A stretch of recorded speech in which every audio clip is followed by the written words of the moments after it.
அனைவருக்கும் வணக்கம். இன்னைக்கு நம்மளுடைய தமிழக முதலமைச்சர் விஜய் அவர்கள் பொறுப்பேற்றதுக்கு அப்புறமா முதல் சட்டமன்ற கூட்டத்தொடர் இன்னைக்கு இனிதே நல்லபடியா தொடங்கி முடிஞ்சிருக்கு. ஆளுநர் உரையோட. இதுல நீங்க பார்க்காத காமெடியான பல சம்பவங்கள் நடந்திருக்கு. நம்ம தத்தி அவர்கள் நடத்தியிருக்கிறாப்ல. இன்னும் நெறைய சம்பவங்கள் நீங்க செய்திகள்ல பார்க்காதத நம்ம விரிவா பேச போறோம். சேனலுக்குள்ள வந்தவங்க லைக் அண்ட் சப்ஸ்கிரைப் பண்ணிட்டு மறக்காம உங்களுடைய கமெண்ட்ட கருத்துல சொல்லிருங்க. வீடியோக்கு மறக்காம லைக் பண்ணிருங்க. வீடியோக்கு கீழ ஹைப்ன்னு ஒண்ணு இருக்கும். அதையும் குடுத்துருங்க. நம்மளுடைய சேனல ஒரு 4 பேருக்கு ஷேர் பண்ணிருங்க. இன்னைக்கு பார்த்தீங்கன்னா சட்டமன்ற கூட்டத்தொடர்ல ரொம்பவே பரபரப்பான விஷயங்கள் பேசப்பட போகுது. நிறைய திட்டங்கள் நிறைவேத்த போறாங்க அப்படின்னு ஒரு தகவல் வந்திருக்கும். நேத்து நான் ஈவினிங்ல வீடியோல சொல்லியிருப்பேன். ஆனா பார்த்தீங்கன்னா, நம்மளுடைய இந்த சட்டமன்ற கூட்டத்தொடர் அப்படின்றது செவ்வாய்க்கிழமை வரைக்கும் 3 நாள் கூட்டத்தொடரா நடக்க போகுது அப்படின்னு சொல்லிட்டு சபாநாயகர் அவர்கள் அறிவிச்சிருக்காரு.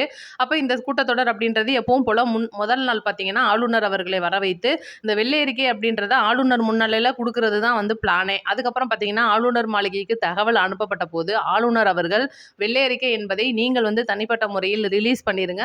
சட்டமன்ற கூட்டத்தொடர் அப்படின்றது எப்பவும் போல நடக்கும் அப்படின்னு சொல்லி ஒரு தகவல் சொல்லியிருக்காரு. ஓகே சொன்னதுக்கு அப்புறம் தான் நம்மளுடைய மரிய வில்சன் அவர்கள் அவருடைய அதாவது நிதியமைச்சர் அப்படின்றனால அவர் சார்பில் அந்த வெள்ளை அறிக்கையை வெளிவிட்டாங்க. இன்னமும் திமுக அந்த வெள்ளை அறிக்கைக்கு ஏதாவது பதில் கொடுக்குமா அப்படின்னு கேட்டீங்கன்னா கிடையவே கிடையாது. அதை பத்தி பேசவே இல்லை.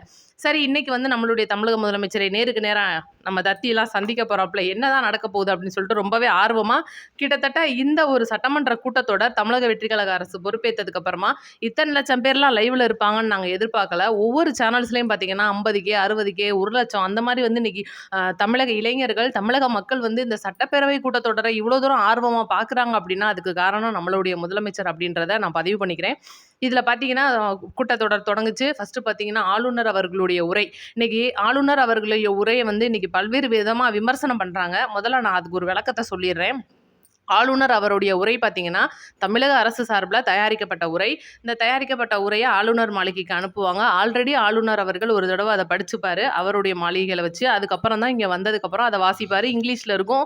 சபாநாயகர் அவர்கள் அதுக்கான தமிழாக்கத்தையும் கொடுத்தாரு. இன்னைக்கு யோசிச்சு பாருங்க, திமுக அரசு போன 5 ஆண்டு காலில் பண்ணப்பட்ட கேவலமான விஷயங்களை பூரா இன்னைக்கு ஆளுநர் அவர்கள் சட்டப்பேரவையில் போட்டு உடைச்சிருக்காரு. இவ்வளோ தூரம் இந்த தமிழ்நாடு மோசமான நிதிநிலைக்கு சிக்கியிருக்கிறதுக்கும் தமிழ்நாடு போதைக்கு அடிமையாக இருந்ததுக்கு காரணமும் திமுக அரசு அப்படின்னு சொல்லிட்டு ஒட்டு மொத்தமா போட்டு அவ்வளவு விஷயத்தையும் உடைச்சு முடிச்சிட்டாரு. இது நம்மளுடைய தமிழக வெற்றி கழக சார்பில் எழுதி கொடுத்த ஒரு உரை தான்.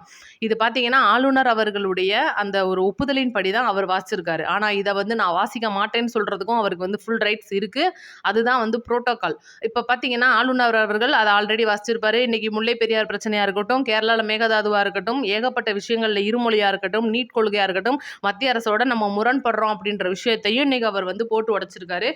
கேரளாவோட சம்பந்தப்பட்ட அந்த முல்லை பெரியார் விஷயத்தையும் பற்றியும் போட்டு உடைச்சிருக்காரு. இதெல்லாமே நீங்கள் பார்த்துருப்பீங்க. ஆனால் இது ஆளுநர் அவர்கள் எல்லாமே படித்து பார்த்துட்டு ஓகே இது தமிழக அரசோட ஒரு நிலைப்பாடாக இருக்குது. இதுக்கு முன்னாடி இந்த பொருளாதாரத்தை கேவலமாக திமுக அரசு அப்படின்றது மட்டத்துக்கு தட்டிடுச்சு அப்படின்றத சொல்லாமல் சொல்லி முடிச்சிட்டாரு.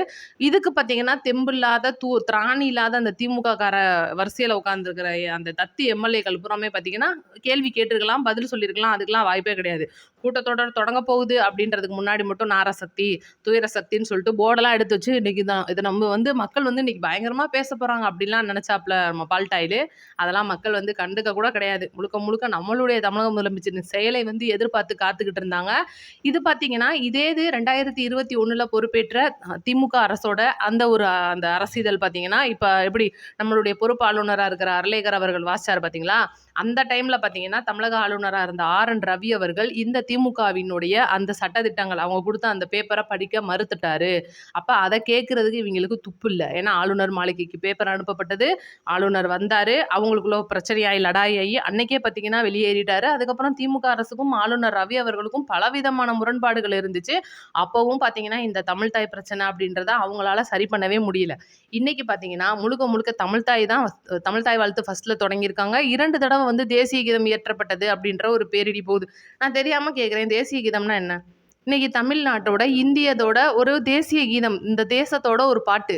இதை பாடுறதுல யாருமே குறைஞ்சு போக மாட்டாங்க. தமிழ் தாய் வாழ்த்தை மறுத்துட்டு இதை பாடினா தான் நம்ம சண்டைக்கு போகணும், நம்மளுக்கு பிரச்சனையாகும். ஏன்னா நம்ம எப்பவுமே தமிழுக்கு முன்னுரிமை கொடுக்குறோம்.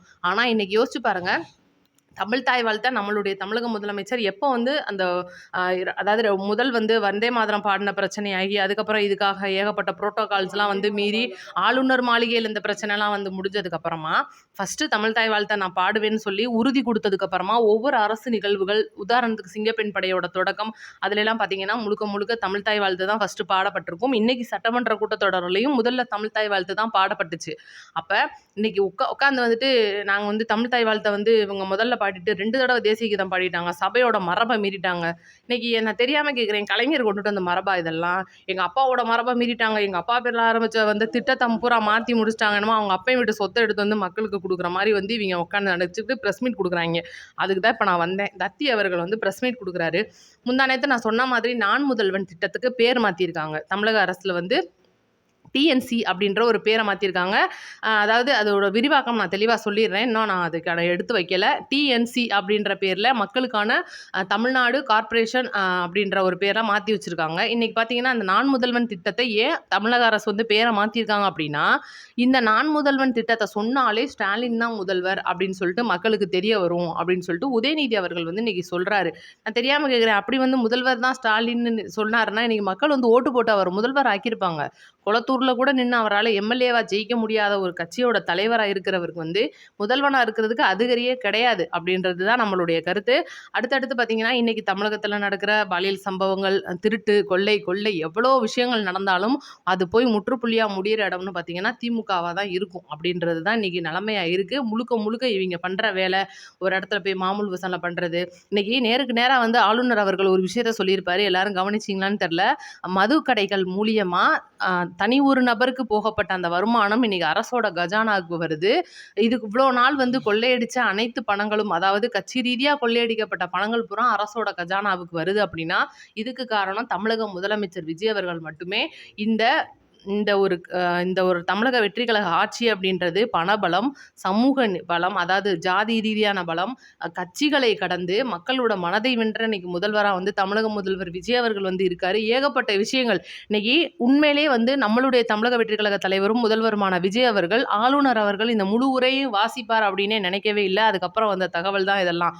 பார்த்தீங்கன்னா கண்டிப்பாக இந்த பாயிண்ட்டு, ஏன்னா இது வந்து மோடிக்கு எதிரான பாயிண்ட் அப்படின்ற ஒரு இடம் வரும், மத்திய அரசுக்கு எதிரான பாயிண்ட் அப்படின்றது வரும், இன்னைக்கு திமுகவுக்கு எதிரான பாயிண்ட் அப்படின்றது நிறைய இடத்துக்கள்ல வரும். ஆனால் பார்த்தீங்கன்னா ஒவ்வொரு பாயிண்ட்டையும் விடாமல் கிட்டத்தட்ட 1/2 மணி நேரம் தண்ணி கூட குடிக்காமல் அவர் பேசி முடிச்சிருக்காரு அப்படின்னா இதெல்லாம் உண்மையாக இருக்கிறனால தான் அவர் பேசியிருக்காரு அப்படின்றத ஃபஸ்ட்டு நம்ம ஏற்றுக்கணும். இந்த ஒரு கூட்டத்தொடர் முடிஞ்சதுக்கப்புறம் வந்து பார்த்தீங்கன்னா திமுக பலவிதமாக கொதிச்சுக்கிட்டு இருக்கு. ஏன்னா இன்னைக்கு அவங்கள யாருமே வந்து சட்டமன்றத்தில் கலந்துக்கிற அதாவது பார்க்க கூட இல்லை அப்படின்றதுனால நாளைக்கு 2வது நாள் கூட்டத்தொடர் அப்படின்றது கொஞ்சம் நல்லா பயங்கரமாக தான் இருக்க போகுது. அதையும் நம்ம வந்து எதிர்நோக்கி காத்துக்கிட்டு இருக்கோம். இபிஎஸ் அவர்கள், பாமகவுடைய அன்புமணி அவர்களுடைய மனைவியான சௌமியா அன்புமணி அவர்கள் இவங்கெல்லாம் வந்து ப்ரெஸ் மீட் கொடுத்துட்டு இருக்காங்க. உண்மையிலே அந்த பொருளாதார சமூக நீதி கணக்கெடுப்பு வரப்போகுது அப்படின்னு சொன்னோடனே அவங்க அதெல்லாம் வரவேற்றிருக்காங்க. 2வது இபிஎஸ் அவர்கள் வந்து ஒரு முக்கியமான விஷயத்துக்கு விளக்கம் கொடுத்துருக்காரு. மிதுன் அவர்கள் வந்து இன்னைக்கு அதாவது அரசியலுக்கு வரப்போறாரு, அதிமுகவை கைப்பற்றுறதுக்காக இவ்வளோ வேலைகளையும் வந்து இபிஎஸ் பார்க்க போறாருன்னு சொல்லிட்டு பத்திரிகையாளர்கள் நேருக்கு நேராக கேள்வி கேட்டுட்டாங்க.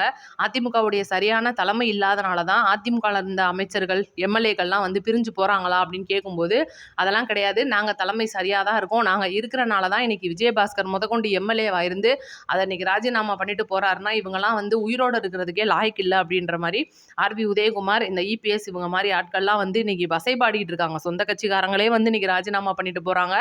அதை விட ரொம்ப முக்கிய பெருந்தலையான மதுரையுடைய செல்லூர் ராஜு அவர்கள் தமிழக வெற்றி கழகத்தில் விரைவாக போய் விஜய் அவர்களுடைய பிறந்த நாள் அன்னைக்கு இணைய போறார் அப்படின்ற ஒரு தகவல் வந்திருக்கு. இதுவும் எந்த அளவு மதுரை, அதாவது யோசிச்சு பாருங்க, நீங்கள் மதுரை அப்படின்னாலே அவரை வந்து இன்னைக்கு தர்மாக்குளம் அப்படின்லாம் நம்ம கிண்டல் பண்ணிட்டு இருக்கோம்.